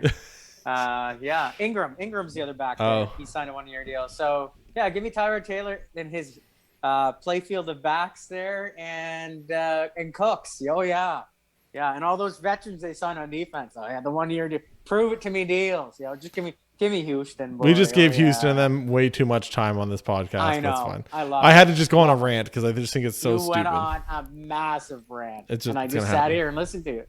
Just let it happen. Next game, it's the Jets and my rookie of the year. He's underneath Trevor there. My rookie of the year prediction, Zach Wilson. They're going into Carolina to play Mr. Burns and Sam Darnold. The old Jet quarterback. And all these other guys over there in Carolina. Who do you got, Trevor? Give me Carolina. You like Carolina? I like Carolina. You trust Joe? I like Christian McCaffrey. I think Sam Darnold, like a lot of people said, he's a piece of shit. I think he's far from it. I like Robbie over there. Just all he does is catch the ball, throw it to him. And they got DJ Moore, too. So, yeah. And Terrence Marshall Jr. And Carolina has really drafted a whole new defense the last 2 drafts. So they really have. Carolina. The whole thing. So. Derek Brown. Give me Carolina. It's crazy. I think the Jets keep it close, but I think Carolina gets the dub. I just like that coach. I like what they're doing there in Carolina. I think he's a smart boy, and he's meant for the NFL. So I think so, too. I think he's a very good coach. I don't know about Robert Saleh. I guess we'll have to see how he kind of makes out. Every year we want to say all these coaches are good, and I guess we say that, but then we shit on the Eagles coach and Dan Campbell and everything else. I don't even know who the Eagles coach is, so I'm not going to shit on him, but I don't know him. Scarcesian or something like that. I can't remember. I don't know. So, I should know him, though. Probably. I should probably know his name, too. I listen to Pat McAfee's show, trash on him every day. It's great. But Siciliano, maybe? Yeah, that's what it is. Anyways, past all somewhat familiar. Past all that, I think the Carolina Panthers get it. And it's because of the defense. I think they just have a little bit better. The Jets, they've literally ran into every injury on the defensive side of the ball that you could imagine. It's been terrible for them. Their big signing, Lawson over the offseason, he goes out. He's out for the year. I think they've lost linebackers, and I guess CJ Mosley's back finally. He opted out last year after being hurt. He's lighter too, I guess. A lot lighter. Which will be interesting. Damn it. Just trying to scratch the beard. The beard was a little itchy. So all that being said, it's I think Zach Wilson is going to have the better offensive game than Darnold. I like Darnold, and I think obviously Christian McCaffrey is going to do a lot. Chuba Hubbard, Canadian Chuba Hubbard, I think he's going to do a whole lot over there too. Kind of when, an off, that change of pace back from Christian McCaffrey. I think he's going to do good. I like Burns on the defensive side of Carolina. I think he's very good at pass rushing and stuff. I've heard he's got a little bit bigger because he kind of beats everybody with speed, but if he tries to beat you power, he usually can't. But apparently he's getting a little bigger this year, so he could be good over there. They had Derek Brown. They got all these guys. That's what happens when you draft literally all defensive players in your last draft. Then this year they go out, they grab J.C. Horn. That's a huge thing. So I got a receiver, Marshall Jr. from Terrence Marshall Jr. I think he's really good. I like David. I like DJ Moore. I really like Robbie Anderson. I've liked Robbie Anderson forever. So that kind of even gives. Jets should have never let him walk, man. That was the stupidest thing in the world. Why would you ever let him walk? Stupid. So, anyways, I think I agree. I think the Panthers get this, and Zach Wilson starts off 0-1 in his career, but I think it's gonna be a close game. Because I don't think that's what I think too. I don't think Carolina's get the offensive power to really go crazy. Just because I think Sam Darnold's still going to kind of learn what's kind of going on over there. Next game, it is the Seattle Seahawks and one Mr. Russell Wilson versus Quentin Nelson and the Indianapolis Colts, who he'll be blocking for Carson Wentz now. And I think it's going to be the Seahawks. You like the Hawks? Good, because I like the Colts. That being said, I really like the Colts. I think the Colts are going to have a very good season. I really think Carson Wentz is going to be I think he's going to be a top 10 quarterback this year. I think obviously it doesn't help that T.Y. Hilton's out, but I think Michael Pittman Jr. and if Paris Campbell can stay healthy and a couple other guys, I think they have the chance. Michael Pittman Jr. boy, going to have a huge year. Everything I've listened to and all the interviews and everything else is they love Michael Pittman Jr. So does Trevor. They love him. They think he's going to be so good, and they plan on him being like a focal point. So I think he's going to be like wide receiver number 1. He is the man this year. Over like T.Y. Hilton, even if T.Y. Hilton's playing. So, but I just think Russell Wilson, he always has one of these games where it's just like, do they deserve to win? Probably not. But Russell's just going to do Russell You mean things. Like the first 5 games of the year? Every year. Basically every year, Seattle? Every year. And it's because blowing a team out, and all of a sudden they're not blowing a team out, and then they're losing, and they win miraculously. And it's just the continuity, right? Like it's the same players every year. They grab an offensive lineman here and there to kind of mix that up a little bit, but it's still Tyler Lockett, it's still DK Metcalf, it's still Chris Carson. Apparently, Rashad Penny is going to be the first round pick from a couple years ago. Apparently, he's back finally. Whoop-de-doo. But I think they're going to be good enough to kind of do it. And I think the first week, I think Carson Wentz obviously hasn't played in the preseason because he was on. That's the only thing that worries me is he hasn't really been practicing a lot, only like a week and a half here. But yeah, you know what the fuck? I'm just going to gamble like I always do, and I'm going to say Colts. And I like it. Like I said, I think overall, I think by like the first couple weeks in the season, I think the Colts are really going to do well. And I love their defense. So I really like the defense. I like Darius Leonard. I like Justin Blackmon. I like all these guys over there. DeForest Buckner. I think Frank Reich is a very good coach. I think people don't realize that defense is a lot better than people thought. I think, obviously, I like Phillip Rivers a lot. I think that game was a lot closer than people kind of think when it comes to the, against the Bills last year. And that's with same thing. That was another one. Costanzo got hurt. Costanzo for the Colts, the left tackle. He got hurt last year before the playoffs. That really hurt them and what they were able to do. And but I think the Seahawks get it just because they always start off really good at the start of the season, and the Colts kind of come out of the gate a little bit slower. We're still on 2:00 games. I don't know why the NFL does this. It's literally just makes me crazy. This is all these games. I've literally gone through 1, 2, 3, 4, 5, 6, 7. There's 9 games in the 2:00 spot. Why does there have to be 9 games? Spread them out a little bit. Give the afternoon games a little bit more time. I'll never understand it. Next game is the Pittsburgh Steelers going against the Buffalo Bills, and I think it's the Bills all the way. I like the Bills. I just me. I just like pretty much every guy in the Bills offense. I love them. So give me the Bills. Big Dick's guy. I liked what they did on defense too in the draft. Unlike Eric. Eric didn't like who they took. I like the 2 defensive ends they took. Greg Rousseau. Well, it's just a good place to gamble. Like to get him with like one of the last picks in the first round, fuck yeah, I'd do it any day of the week too. What was that, sorry? I missed what you said beforehand. I know. I think they're good. I think Greg Rousseau is good. Like I think Greg Rousseau is who he is. I wasn't huge on him just because I don't know if he's got the moves to he really didn't play. Another guy who didn't play, right? Like you were going on about that the offensive lineman taken by Sewell. Yes, the Lions. He didn't play last year, so this does not surprise me that he doesn't look as good as he should because he didn't play a whole year. So I'm not surprised. Yeah. But anyway, so it'll take him a little bit longer to get up to speed. I think they're just going to throw they're going to rotate the defensive line in through the game. I think they're going to give Big Ben fits. I think they're going to. Big Ben's not who he was. So. No, and I think they talk about the running game. I think the defensive line's not great. Even though Najee Harris I think he's an explosive running back.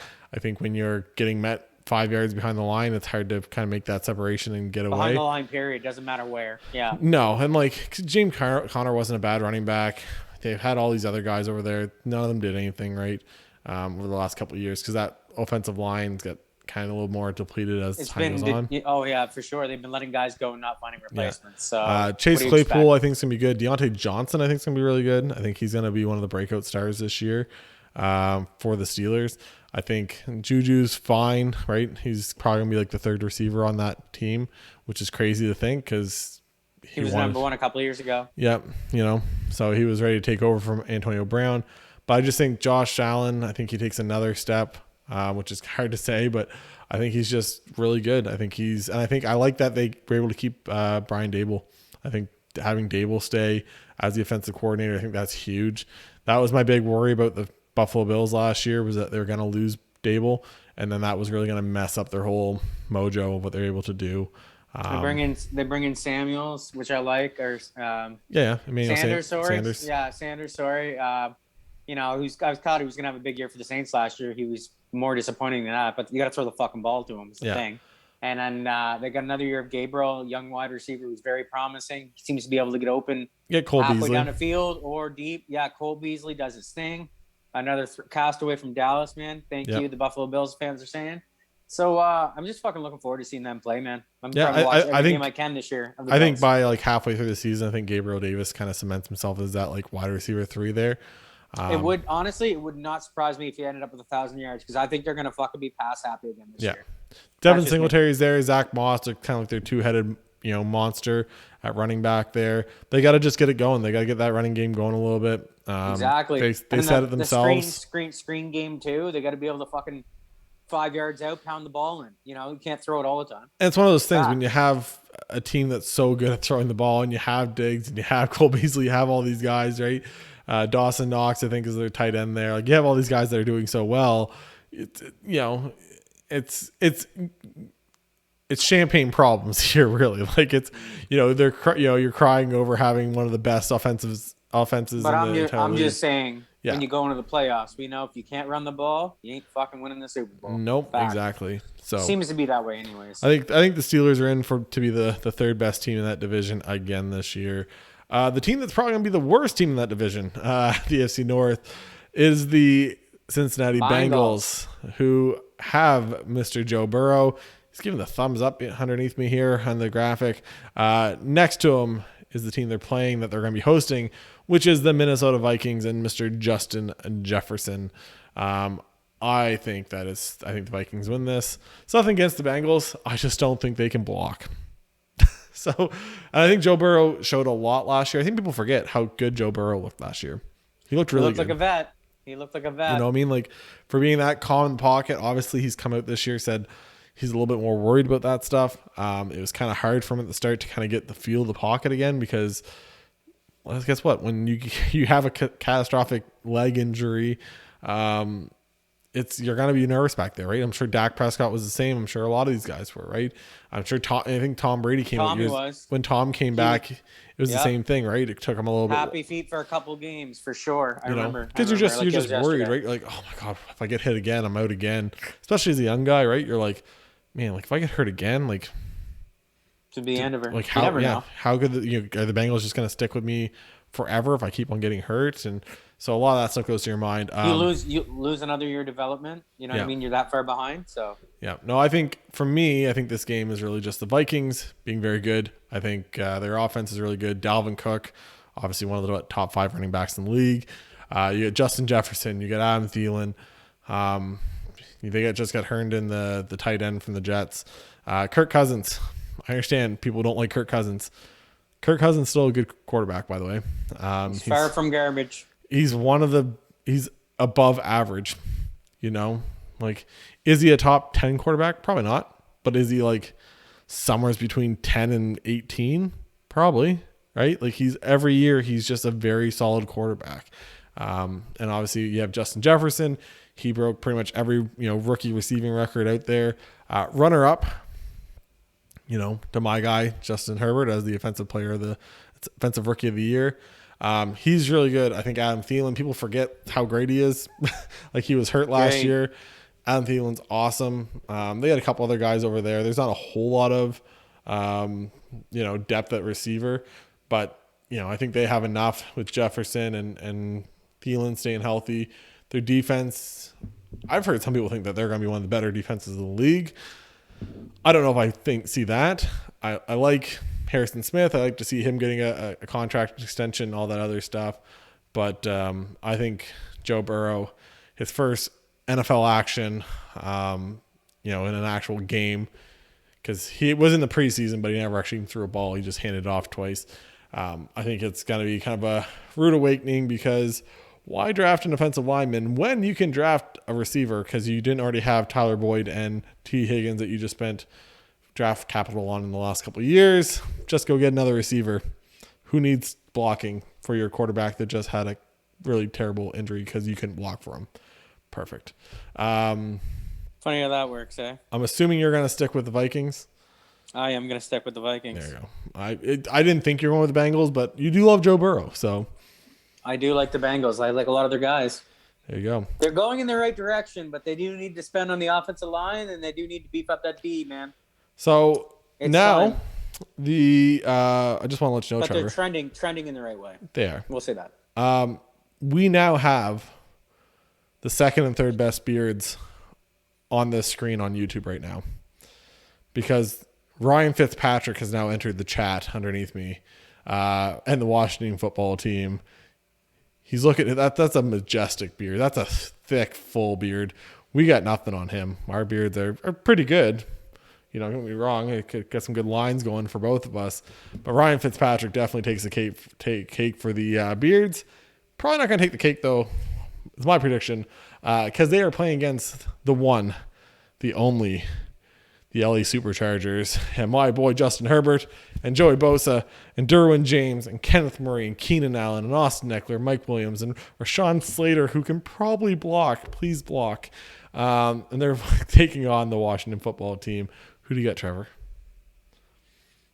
Give me the San Diego. No, I'm just kidding. Give me Washington. What the fuck? Give me the beard. Give me the beard. Oh my God, I'm gonna have to smack him. Even though I got Herbert in one of my leagues. I mean, Herbert's my boy, but you know what I'm saying. Yeah. I've got to go against your new head coach. Ron Rivera. Okay, Ronnie, old boy. Ronnie. He's got something up his sleeve. He's got the bearded wonder. Okay. Gibson's gonna run all over you guys. Oh, he's gonna run all over you guys, and Chase is gonna chase Herbert all over the field. Boy, how do you like me now? Trevor, I just want to bring up one stat, and I brought it up in the draft preview. Rashawn Slater, when playing against Chase Young in college. Oh, fuck, I forgot, boy. Never gave up a QB hit against Chase Young. True fact. And they're 2 meetings against each other, not once. I watched both. 2. I watched both games. That's the best. And he was like manhandling him. And apparently, I just gonna gush a little bit more because I'm very excited. Rashawn Slater looks so good in the preseason. I understand it's a preseason. Give me Washington. But he looks so good. I'm taking the Chargers, of course. Everyone knows. But you gotta take your team. I think as good as I think the Washington has a very good defense. Don't get me wrong. I think they have a good linebacking core. They have a good front. Their corners are decent over there. I think they have a lot of good things going for them. I think they're coached very well by Ron Rivera. I think he's a very good coach. I understand Ryan Fitzpatrick can muscle up a little bit of energy, a little bit of magic, as they say. But I just think Justin Herbert, second year, I think Brandon Staley and that defense is going to shut down Fitzmagic with Joey Bosa and Derwin James and Kenneth Murray and all these guys. There's just a lot of things going right. I think Austin Eckler being back and healthy is huge. Now, the Chargers, all the good guys on the Chargers, not one of them played in the preseason, by the way. Not one of them. They're just like, nope, we're going to make sure these guys are healthy for the start of the year. So Justin Herbert didn't play. Keenan Allen didn't play. Austin Eckler didn't play. Joey Bosa and Derwin James, none of them played in the preseason. But I'm fine. That's good. I'd rather a healthy team. The Chargers can't stay healthy. And just so you know, Trevor, for this season, the Chargers have a new medical team. That's interesting. It's almost a bigger news than the whole Brandon Staley thing. Very interesting. Oh my God, it couldn't get any worse, man. They literally almost killed a guy. They punctured a lung last year. It's terrible. Not good. So that's the end of the early games. The Chargers going up to Washington to play them, who still don't have a team name. Also, apparently they might be the Red Wolves. That's one of the team names they're talking about. How do you like the Red Wolves? I guess. Could be worse. They can't just get rid of that red. They don't even wear red on your jerseys. What is just call I you do like the Wolves. red though. It's more maroon than red, but I know I do it's like it. Great, but like the red that you want to keep in the name was one of the worst parts of that of the old name. Washington Red. Okay, I don't know if you have to keep the red. You should have kept the whole fucking name, Redskins, boy. Oh, that's serious. We're gonna get that before Trevor gets canceled here. Next game is the afternoon games. These are two teams. We got Teddy Two Gloves and the Denver Broncos, who beat out Drew Lock, and he's got all kinds of weapons over there. He's got a new rookie running back in Javonte Williams. He's got Melvin Gordon. He's got Cortland Sutton. He's got Jerry Jeudy. He's got KJ Hamler. He's got Tim Patrick. Noah Fant at tight end. So he's got all kinds of weapons. And they are going against the New York Giants. And who do you got, Trevor? I got Denver all day. Really? I got Teddy Two Gloves. Oh. I just like what Teddy's been doing in the preseason. He looks 100% more accurate last year than last year. He was getting the ball where it had to go, but he wasn't hitting the receiver in the numbers. It was either a little bit to those left, a little bit behind, and this was all year, a little high or a little low. I find this year in the preseason, he's been hitting them in the numbers, and the ball's been money where it should be going.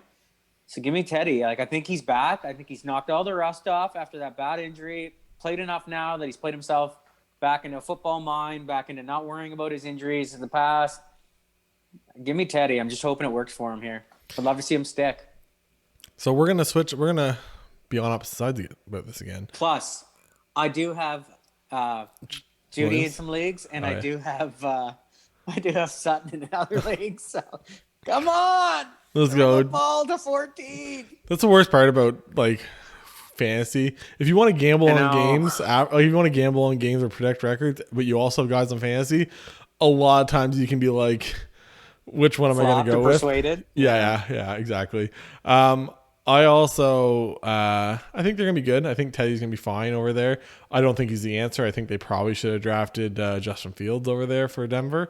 A team that could be redrafting quarterbacks here next year or maybe the year after is one Mr. Danny Dimes in New York with the New York Giants. But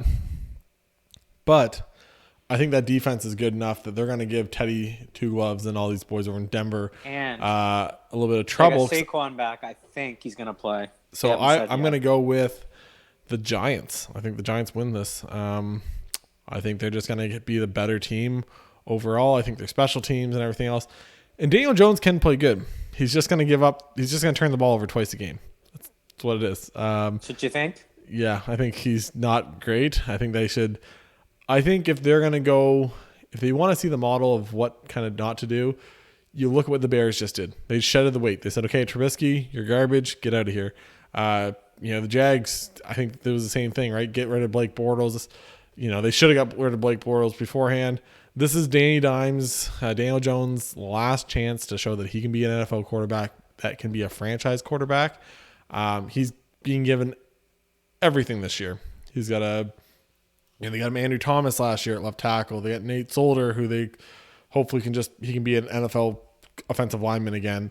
I think he's coming off the bench. Yeah, I think so too, actually. Which is crazy. They paid him so much money. They did. Which didn't make sense. It was great for us for years. But. Yeah. But you gave him Kenny Golladay. You gave, Saquon's back. You have all these toys and tricks and everything else. And I think Joe Judge is a good coach. I just think that the Giants are going to win this one. I don't think they're going to be a good offensive team, but I think that defense is going to be very good over there for the New York Giants. So, yeah. Next game, this is potentially the game of the week. And I'm really excited to kind of get your opinion on this. It is the Cleveland Browns going against the Super Bowl losing Kansas City Chiefs. Yeesh. It's a tough start for the Brownies because they're going to be at 0-1 here to start it off. So you got the Brownies, eh? I just think KC's going to be an animal, and they're going to be able to prove that they can that they're going back to the Super Bowl. So just give me KC. I think this is going to be a very good game. Like close game. Yeah, I think it's going to be high scoring. I think it's going to be like a 38-34 or something like that. I think it's going to be a high scoring game. Even though I think both defenses can do some stuff, right? You get Tyrann Mathieu and all these other guys over there on the Kansas City side. You get Myles Garrett and Ward and all these other guys over there for the Browns. But I think both teams are just going to be out because both of them are pissed, right? Both of them kind of thought they were good enough to win it all. The Cleveland Browns, they obviously have OBJ back. They get Donovan Peoples-Jones on the second year for Michigan. They get Jarvis over there, obviously. You get Higgins, Hooper, and you get an offensive line that's so good for the Browns. I think it's going to be a very good game. Baker is going to be trying to do, see what you can do. You want that big contract. He hasn't signed an extension. Obviously Josh Allen signed his extension. Baker kind of wants to prove. I think he's betting on himself this year to say, hey, look, I deserve a big contract. I am a good quarterback. I deserve this big contract. Because I think right now they'd kind of be like, I don't know what they'd want to give him, like a Derek Carr style contract or something like that, right? They'll give him some money, but they won't. Yeah, but I think he's kind of betting on himself, saying, I'm going to be very good this year. I've prepared. I've done all this work. We're going to be a very good team. I'm going to lead the team, and you're going to want to give me $35 million or $40 million, whatever it's going to be next year. So, but I think it's going to be the Chiefs. I think Patrick Mahomes is going to be pissed. I do think the one thing you could see is maybe that offensive line still has to gel a little bit for the Kansas City Chiefs, where the Browns are kind of bringing back most of the same guys, Joe Bitonio and Wills Jr. and all these other guys. I think that's enough, maybe some continuity over there for the Browns. And I think the Browns, people forget, they're really good. Like they're not your grandfather's Browns. They're not your father's Browns. They don't got one good running back. They got two stud running backs. They had two running backs. They have two really good receivers. People forget OBJ was two pretty good receivers behind them. Yeah, OBJ was like an elite talent in this league. One of the better receivers in the entire NFL. And obviously he kind of fell off a little bit. He has had some injuries and stuff. But if he's healthy, which apparently he is, that's good news. So anyway, I think it's going to be a heck of a game to go on. He's still a game breaker. He's still a game breaker. Next game, you're supposed to be going to your cousin's house next weekend, Trevor, for a birthday party. And oh yeah, we're lucky that that's a true story. We're lucky that the birthday party. I think the birthday party is Saturday. So you're lucky that's Saturday because on Sunday you and Cody might. Sunday actually. Oh, is it Sunday? Yeah. What time? I couldn't believe it at 1:00. I didn't say nothing, but I was like, "What?" Cody, if you're listening to this, what did you do? Why'd you do this to us? We'll be there for like 30 minutes, and then I gotta go. Sorry. High gear. Maybe some. I guess this game is still before the end of the party. So, the Miami Dolphins are going into Foxborough to play against the New England Patriots. This is Tua. Tua's got to figure out if he's the real deal, if he can kind of compete for that, become that tanking for Tua guy that he was. And then you gotta kind of get to see Mac Jones against an actual NFL defense, not some backups, not the second stringers or the third, or like the last game of the last preseason game. It's not the actual starters of the team, right? Like half the guys are missing. They're not going to start any of the guys. They're going to rest them. But I think the Dolphins are going to win. You got the Dolphins. I just think I got the Pats. I like the Patriots. I just think you guys don't have a whole lot of help out at corner. And I think that might be the problem with no Gilmore right away. And obviously some guys got to play themselves back into shape, right? Hightower, all these guys on the defense. How many guys sat out last year, right? You kind of just got to get back up to game speed. Mac Jones, I don't think you'll have a bad game. I think it'll be a close game. I think this is like a 23-17 game type of thing. 23-17, yeah, that would work. That'd be 2 touchdowns be like one passing touchdown and one rushing touchdown. I think Tua's gonna be on his back all game, boy. Give me the fucking Patriots. Really? Yes, sir. And this is coming from Patriots. This is coming from a big Tua guy. That's Trevor. I am a fucking huge Mac Jones fan. I don't give a fuck about Tua, boy. It's happening. Mac Jones is gonna show the world. That's Jones. Right. Mac and Cheese is going to show the world that he belongs. He's going to go out there and sling it. There's going to be some play action. He's going to hit a deep pass. You guarantee it. You heard it here first. Going to hit a deep pass for a touchdown. Showing who the better. They're going to run the ball. There's going to be multiple running backs for New England with touchdowns. Anyways. Proving who the better Alabama quarterback is. Mm-hmm. There you go. And the best part about it is they meet twice a year. So they do every year. There'll be lots of debate in the same division. What do you think about Tua? Where the oldest quarterback is 25 in our division. I know, it's crazy. Mind-boggling. What do you think about Tua? I like Tua coming out of college. I just think Tua went from Alabama, where receivers were wide the fuck open, to an NFL where sometimes what looks covered is open, depending on who you're throwing the ball to. And I think he just needs to get over that hurdle. So, Plus, let's be honest, he had that hip injury, so you knew, and he probably played a little bit too early last year. So there's a whole scenario. So we're just gonna, go with the flow here, and I'm gonna say, he's far from shit. Yeah. This is really technically his first year starting. So yeah. The other thing too is they had 98-year-old Chan Gailey over there last year as the offensive coordinator, who tailored that came out of retirement, didn't he? For that, I can't remember. Pretty sure he did. But I'm pretty sure he did. And he retired again. But he's 182 years old, and his whole thing was he was tailoring that whole offense around Ryan Fitzpatrick. So he wasn't kind of fitting this system and the offense to what works for Tua's strengths. He said, no, this is my offense. Yes, it works better for Ryan Fitzpatrick, but whatever. That's not my fault that it's going to work better for Ryan Fitzpatrick. It is what it is. So I think for Tua, getting a new offensive coordinator in there that hopefully wants to help him out look better. He's looked pretty good in preseason. Once again, it's preseason.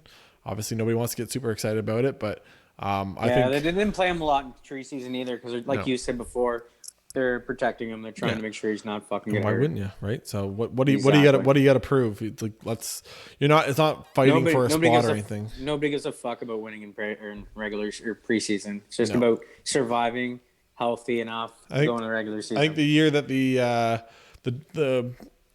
Lions went 0-16, I'm pretty sure they went 4-0 in the preseason that year. So that's what tells you. Probably.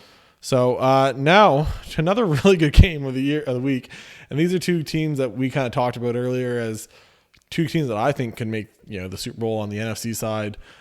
Green Bay Packers, led by Mr. Aaron Rodgers, who had all kinds of stuff said about him over the offseason. Obviously talked about wanting to leave at one point. Now they're him and Devontae Adams are back for the last dance kind of thing. One last season of them playing together. For the Green Bay Packers. And they were really good. People forget how good the Green Bay Packers team was last year. On offense, on defense. Bakhtiari's still not back for a couple weeks, I think. But he will be back eventually. They obviously lost Corey Linsley. So they're going to have some hiccups over there on the offensive side with the offensive line. but I think they're still going to be very good. And they're going against the New Orleans Saints and Jameis Winston, which is underneath me. And Trevor, I'm just going to let you go. What do you think about Jameis? I like it, man. I like him starting. I'm excited for him. This is a huge opportunity for him and the Saints because I think he's with the right coach, Sean Payton. I think he'll call the right plays for him, if you get what I'm saying. That's not as in game management. I just feel like just help him out that way. And hopefully they've got a sick running back there, actually 2 good running backs. So they do a little bit of running to set up everything else and just help him out because I found when he was in Tampa Bay, he's throwing the ball way too much. When you're predictable like that, bad things happen and he's getting smacked around. So give me the Packers. Yeah. So I think the Packers are going to get it too. But I think one of the things people forget about is the Saints were very good on defense last year. It wasn't just a one-sided, they were just good offensively. And people forget, once again, I've said it earlier, Drew Brees was dog last year. I don't know why I bleeped myself there. He was dog shit. Drew Brees last year was not the Drew Brees that you expected. And then they tried this whole Taysom Hill thing, which Taysom Hill, whatever you want to say about him, he's probably not an NFL level quarterback. Jameis Winston, yes, he threw 30 interceptions 2 years ago. He also threw for 30 touchdowns, and he also threw for 5,000 yards. The guy is a good quarterback in the NFL. He's got talent. Like I said, obviously, now could that be Arians too in that big chuck it deep offense? Good chance, right? That's what Arians wants. Arians wants the big shots down the road, down the field. And a lot of people forget too is there's so many other concepts that the Saints do, and Sean Payton's such a smart guy. I listen to a lot of podcasts and stuff when it comes to NFL, and people say when it comes to every week, what do other coaches look at when they want to look at game film to kind of figure out what they're going to do next week? They go and they watch the Saints tape because they want to see what offensive schemes and stuff, what the Saints are doing, because the Saints are so smart when it comes to all that. Plus, their defense is really good. All that being said, I'm still going with the Packers. I just think the Packers are really good. But I think if either team loses this year, it's not the end of the world because I think those teams are going to be very good. I think both of them have a very long season ahead of them with a whole lot of wins. I don't think either one of these teams ends up with less than 12 wins. That's just the way it is. I think both are going to be very, very good. Rodgers has a whole lot of, has a couple things going for him. He's got Aaron Jones. They obviously have Devontae Adams. You have all those guys over there on the defense. It's both teams. They're both going to be very good. I think this could also be one of the better games of the week. We're almost done, people. I swear to you, I'm not even lying to you. We got 2 games left. The last game for Sunday is Aaron Donald and the LA Rams. I didn't put Stafford underneath me. I like Aaron Donald. Aaron Donald's the best defensive player in football. And that's coming from a guy that's wearing a Joey Bosa jersey. I love Joey Bosa. Aaron Donald is elite. He is generational talent. He is so good from that defensive tackle spot. So you have him versus Mr. Khalil Mack and the Bears, because I think that defense over there with Raekwon Smith and all the other boys, I think that's a really good defense for the Bears. And if it was somebody else starting quarterback, not named Andy Dalton, I might have put a picture of him up, but it's Andy Dalton for now. So who do you got between the Bears and the Rams? Give me the Rams all day. Yeah, me too. I just think now they're going to have the offensive. The Bears cut their best cornerback, so yeah, they just no comment. Yeah, so the Bears obviously have been searching. So they had the whole Nick Foles thing. They had, Mitch Trubisky. Which if you're trying to upgrade your position at quarterback for Mitch Trubisky and you're bringing in Nick Foles as the QB1, you got a problem. I don't care if the guy won a Super Bowl. Nick Foles isn't a great quarterback. He's not a starter in the NFL. It's just the way it is. So now they got Andy Dalton. Andy Reid's the coach. Yeah, now you got Andy Dalton over there. He's obviously going to be starting. Allen Robinson's obviously very good. You got David Montgomery at receiver. You got Darnell Mooney, who's a receiver, who's going to be very good, I think, this year as a number 2. You got a couple other guys, right? But I think their offense isn't going to be able to keep up with the offense of the Rams, who has Matthew Stafford, and we just went through all the guys.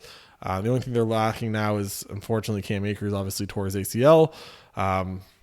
So like if they had Cam Akers, I may have like picked them to win the Super Bowl because that's how good I think the Rams could have been with Cam Akers to add that to the running game. You think? Yeah, I think Cam Akers is a very, very good running back. I'm super high on Cam Akers. If anyone's watching this on YouTube, you obviously know that I open up a lot of like football cards and stuff on here too. And like I have a lot of football cards. I have some Cam Akers, cards and stuff, and I'm kind of holding them because I think right now it doesn't make sense to sell, but I think Cam Akers is a very good running back and is what it is. Obviously he's not playing, but I think that defense over there is still very good with an Aaron Donald, with Jalen Ramsey, with all the other guys over there. I think it's Jordan Fuller is the safety. He's kind of taken all the play calling duties for the Rams. He's I think 5th round pick last year or something like that, but they're really high on him. They like him a lot. So I think it's just the offense. What the Rams can do on offense and on defense is going to be very special this year, and have to wait. If they stay healthy. If they stay healthy, and they already lost Cam. That's all these teams, right? That's every team, right? Like if Tom Brady, feel like they don't have a lot of fucking depth on defense. That's just me, though. Yeah, it's one of those things. So a lot of they traded away a lot of their high draft picks. That's why. Yeah, so that's what's going to happen when you're trying to be good. To get Jalen Ramsey, to get pieces. So yeah, and obviously you're trying to you lock yourself into a big contract in Todd Gurley. That doesn't age well. You lock yourself you talk yourself into a big contract with Jared Goff. Don't vape, ladies and gentlemen. Yeah, Trevor's being retired and vaping because that's what he does now. I felt like a vape. I just felt like hitting it once. Oh my god. What a loser. It hurts. What a loser. It hurts. And he keeps on hitting his mic every time he goes to wipe his mouth. So I know it's true. It's a fact. But yeah, I think it's the Rams, and I think it's not even close. I think so. Both on the Rams. Both on the Rams. And the last game of the week, these are two teams that they're both okay. I think the Ravens. It's the Ravens going up to Las Vegas. Sorry, to play in that big, beautiful new stadium, the Death Star over there in Las Vegas. And I think it's going to be the Ravens to me. I think Lamar Jackson. I think the Ravens in the regular season are a elite team. I think Derek Carr is a good quarterback. He's obviously got some weapons and stuff, but to me, I think Lamar is going to just, he's going to do what the Ravens do. Do his thing? He's going to do his thing. John, does Harbaugh lose in the regular season? No. The guy goes like 13-3 every year, right? 12-4. Like they win a ton of games every year in the regular season. And this regular season is probably going to be no different, right? I think the Browns probably get the best record in that AFC North. But I think, to me, Baltimore wins this and beats up on the Raiders. Watch me shed a tear for Raiders fans. Not going to happen. I'll take. Part of me wants to take the Raiders. Take the Raiders in this game because of the injuries to the running backs for the Baltimore Ravens. But in saying that, I'm gonna go with the Ravens because sometimes you just need to throw the dice in there and just go with Eric on this pick because I've already went across from him a couple times just to prove a point. So last year I had the most winning record between the two of us. So hopefully Eric does this year and he can chirp me. Maybe. Well, I know we had. I tried. That's the problem because you start going against. You're like, oh, I'm gonna go against him on this one when you probably shouldn't, and then you get the easy week though. The easy week to do it is this week because we're both gonna start feeling out teams and we're both gonna like teams, and the other guy's not gonna like a team. And like that, exactly what happened last year. So, and everyone's going to overreact on Monday. That they literally call it overreaction Monday for a reason, right? Everyone's going to overreact on Monday. They're going to go, "Holy crap!" The worst is 2 weeks in is when they're 0-2. Your team's 0-2. Like I said, like panic mode. Someone's going to be there's going to be an article done up on Monday morning if the Saints lose about how how Hill should be starting over Jameis Winston. Like it's going to happen, right? Even though if they win it, they play a really good game. somebody's going to be stupid. But I don't know. I think the Raiders, I just don't think there's a whole lot. I think they're good. You get Hunter Renfrow. You get all these guys that are pretty good receivers. You got a bunch of guys over there. Obviously, Josh Jacobs is going to run that ball a ton because it's John Gruden. I love the Raiders. I do like the receivers, man. I love that. What is it? Edwards is back. Brian Edwards. Brian Edwards. I like him. I think he's got a chance to be a big stud. Henry III. I'm still, Ruggs. I still like him too. I still think he's far from shit. I just kind of figured he was going to be kind of quiet his first year. He was. So we'll see how this works out. I think Henry Ruggs was. I've mentioned many times before. He was the fourth best. Receiver at Alabama the year he got drafted. Somehow he got drafted the first of all over CeeDee Lamb, over Justin Jefferson, over Jerry Jeudy, over Brandon Ayuk, over all these guys. He was not the best receiver. We could go on and on and on about the receivers in that class. But he was the worst out of all the first. Michael Pittman Jr. Oh, Michael Pittman Jr. What a steal. Even Jalen Reagor.